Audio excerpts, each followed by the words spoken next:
This is our great country, the land we live in, the land we're so proud of, our own United States of America.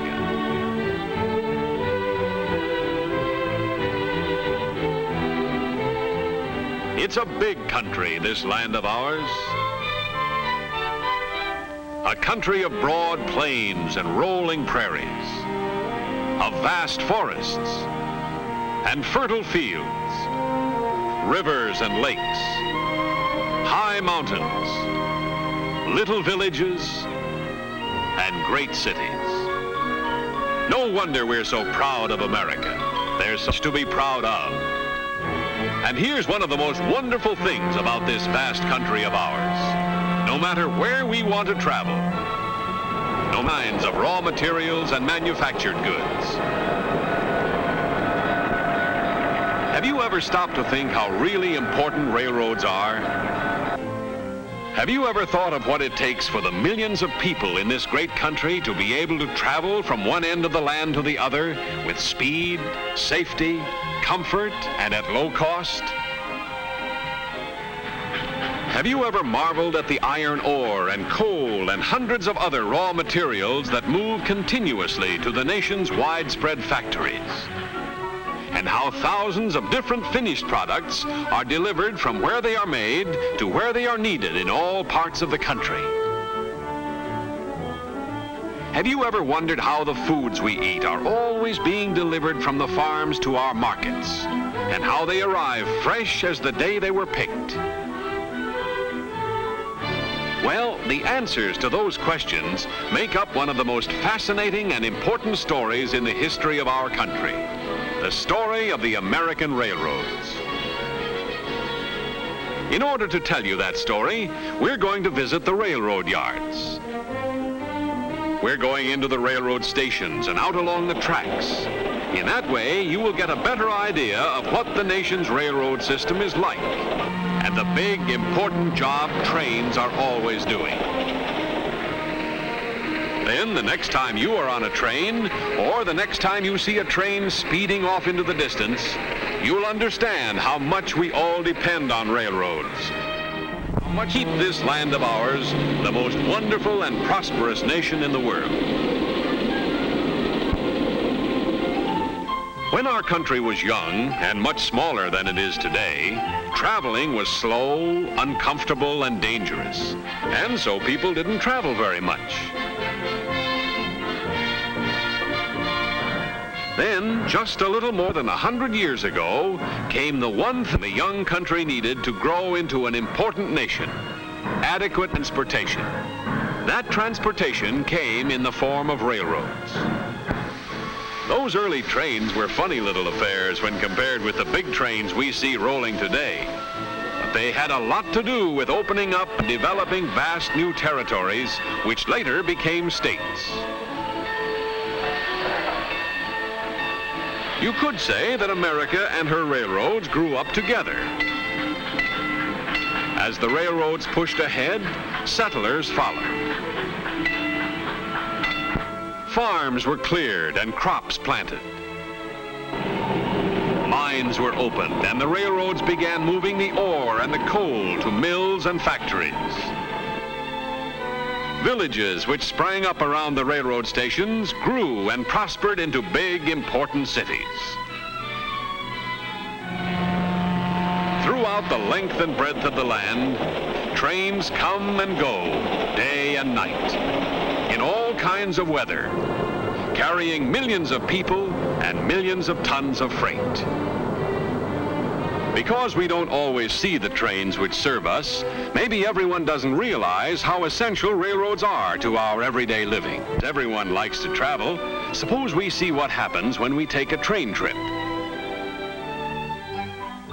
We'll go along with these two friends of ours, Carol and Jimmy. That is, if Jimmy can ever get Carol's suitcase shut. In real life, their parents would probably go along with them.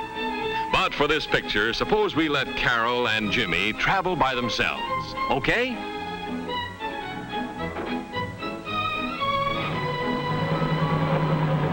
go in the taxi cab that will take them to the railroad station.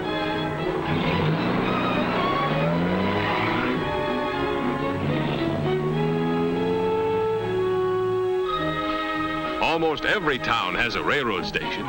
Some are larger than others, but all railroad stations, large or small, are very interesting places. For example, at most railroad stations, you will usually find the Railway Express. You will see people checking and sorting packages to make certain that they will be put aboard trains which will take them to their destinations without delay. And remember, they will handle almost anything, including your dog. In the yards of many railroad stations, cars are cleaned inside and out to put them into tip-top condition for the passengers who will soon be getting aboard.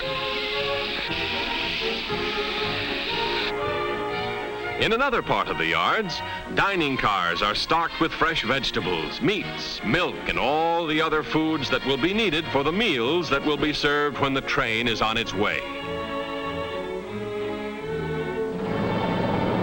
Nearby, there is usually an engine house where locomotives are brought for cleaning and servicing. Maybe you've wondered how great big locomotives are turned around. Well, let's watch and see how easy it is. The locomotive is run onto the turntable.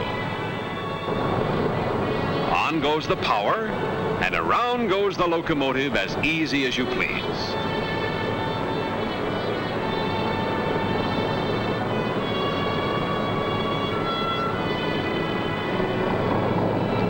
Say, we'd better not forget Carol and Jimmy. Here they are, arriving in plenty of time to check their baggage and buy their tickets before their train is scheduled to leave. Pay the taxi driver, Jimmy, and get a check from the red cap for each one of your handbags.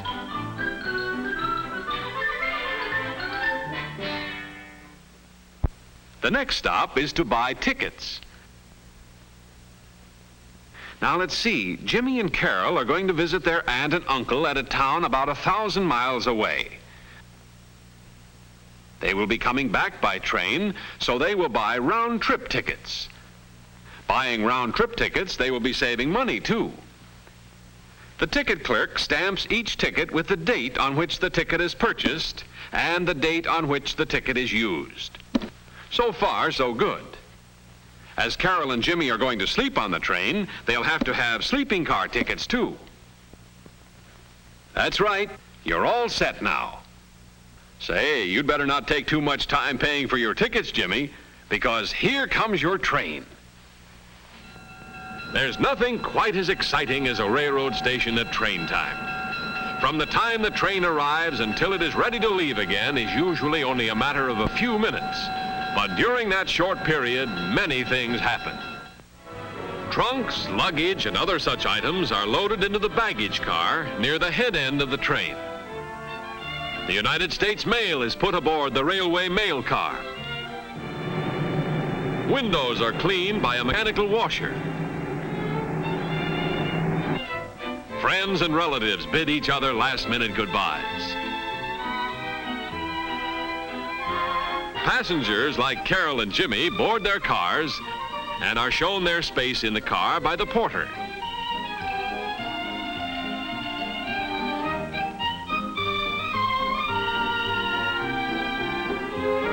It's just about time now for the train to pull out. All aboard! The train conductor signals to the locomotive engineer. In a matter of seconds, the wheels start turning. Smoothly, almost without effort, the train gathers momentum.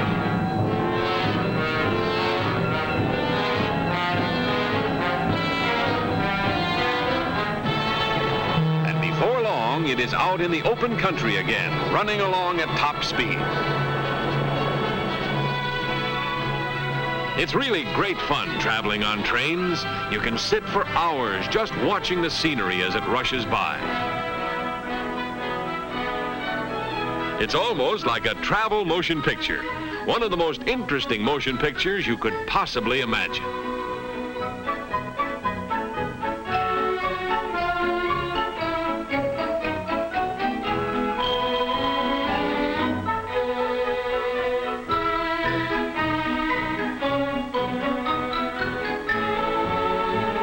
Here's the conductor.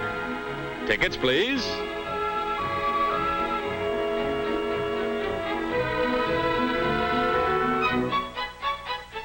Most passenger trains carry the United States mail, for the railroad postal car is the very backbone of our country's mail service.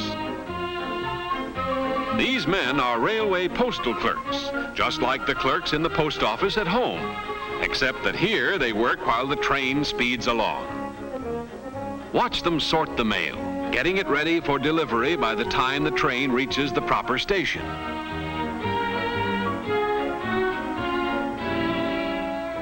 One of the most popular cars on almost any passenger train is the dining car, a real restaurant on wheels. Table for two? Right this way, please.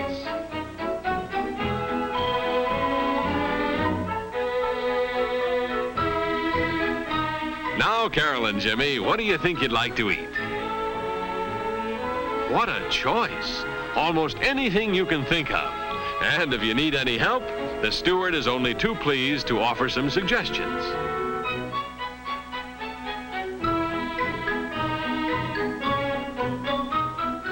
Here's an interesting part of the train most people never get a chance to see: the dining car kitchen. No space is wasted and everything is spick and span. That food really looks good enough to eat, doesn't it? Looks as though Carol and Jimmy topped off their meal with ice cream.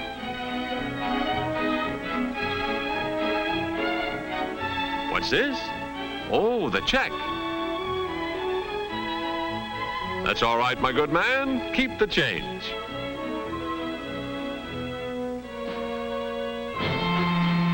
Modern trains provide low-cost, dependable, comfortable, and safe transportation. They have spacious air-conditioned lounge and dome cars where passengers can relax and read or sit and talk with fellow passengers. There are many types of accommodations on modern trains. There are single rooms like this called roomettes. There are bedrooms, compartments, and more spacious drawing rooms, all with the latest conveniences, rooms which make up into sleeping rooms at night.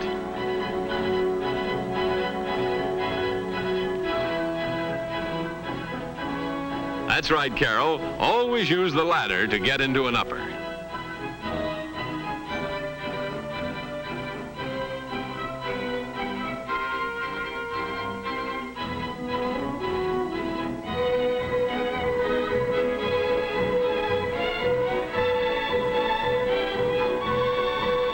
Getting pretty late, so good night, Jimmy and Carol, and pleasant dreams.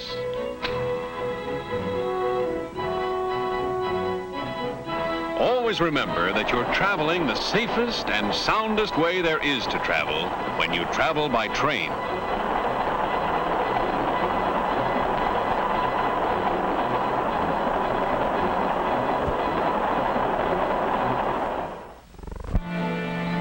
We've been talking mostly about passenger trains.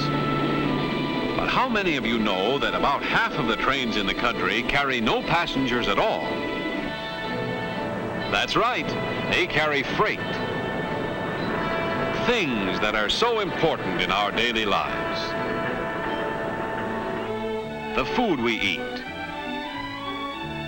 The clothes we wear. The fuel we burn.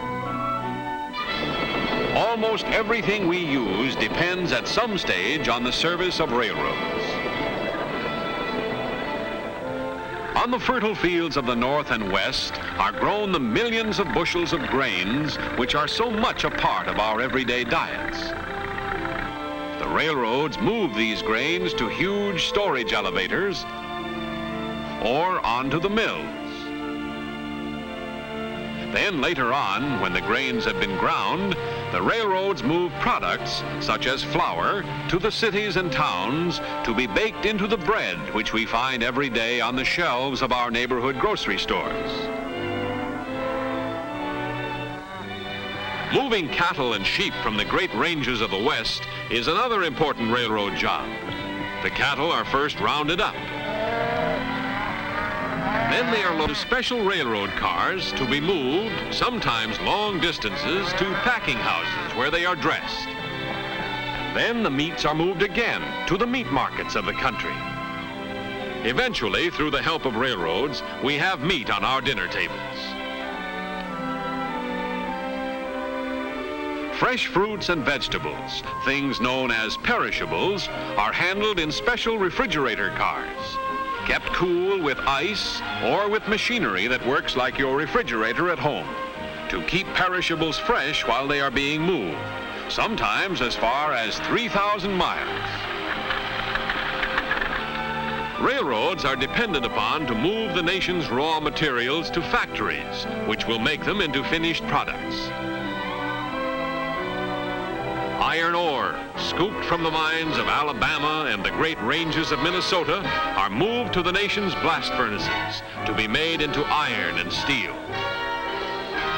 The railroads also buy millions of tons of finished iron and steel every year for their cars and locomotives, tracks and bridges.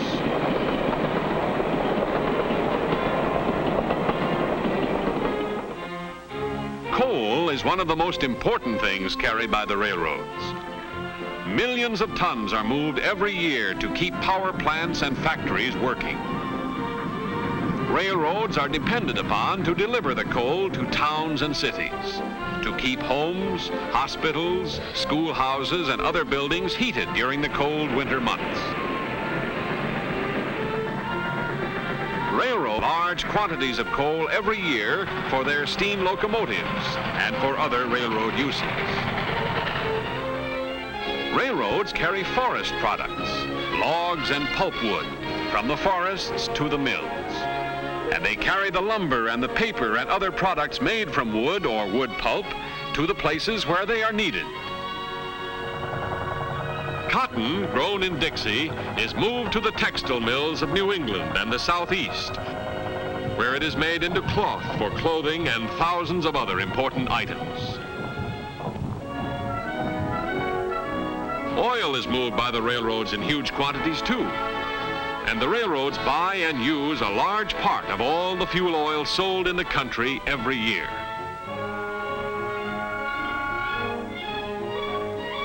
Railroad tracks go right down to the docks of the nation's seaports, so that freight cars deliver the products of farms, forests, mines, and mills to the ships that will sail with them to the far corners of the world. And so that things from other countries can be loaded directly into railroad cars for delivery all over America. When you stop to think about it, you realize what a great big job the railroads are always doing, and why they are the nation's most important form of transportation. Always on the move, day and night, delivering all the many things that America needs to keep warm, well-fed, and properly clothed. And here is something that many of you may not have realized before about the railroads of America. And that is that they pay enough in school taxes alone to provide an education for hundreds of thousands of school children every year.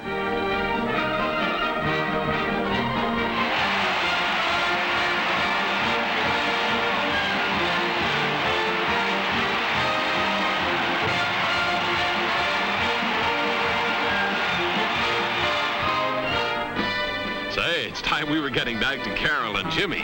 They'll think we've forgotten all about them. Here's their train coming into their station, and right on time. It looks like their aunt and uncle are pretty happy to see them, too.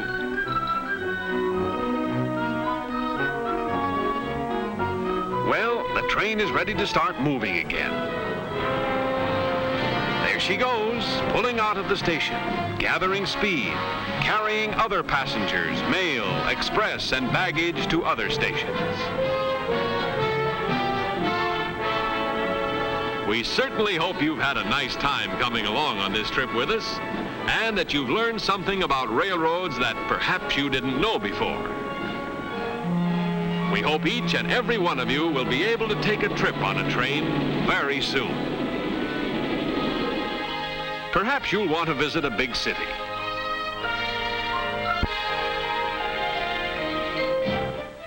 Maybe you'll prefer to take a vacation trip to the wide open spaces. Or maybe some of you will prefer the seashore. But no matter where you might want to go, remember there are always trains to take you.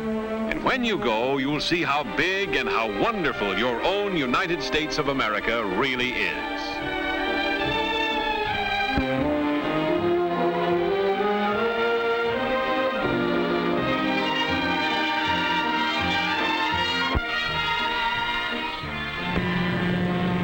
Railroads are an important part of America. They play an important part in our daily lives, carrying millions of tons of freight and millions of people every day of the year. That's one of the wonderful things about this country of ours. Here, people can go where they want to go, when they want to go.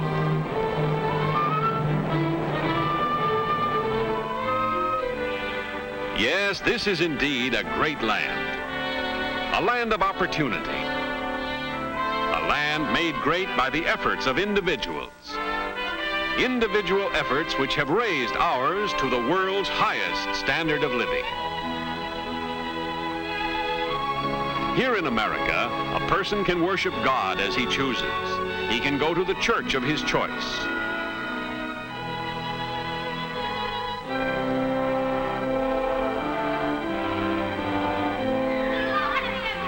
This is a land where a person can go to school and be educated to the extent of his ability and desire. From kindergarten to universities as fine as are to be found anywhere in the world. This is a great country, America. A country of the people, by the people, for the people. A country whose flag we are always proud to honor, and whose rights, principles, and freedoms we are always proud to uphold. It was upon these principles and freedoms that this nation was built, and these same principles and freedoms held fast by America's youth. A youth educated in her history and traditions are the greatest hope, the greatest protection for the future of this, the greatest of all countries, our country, the United States of America.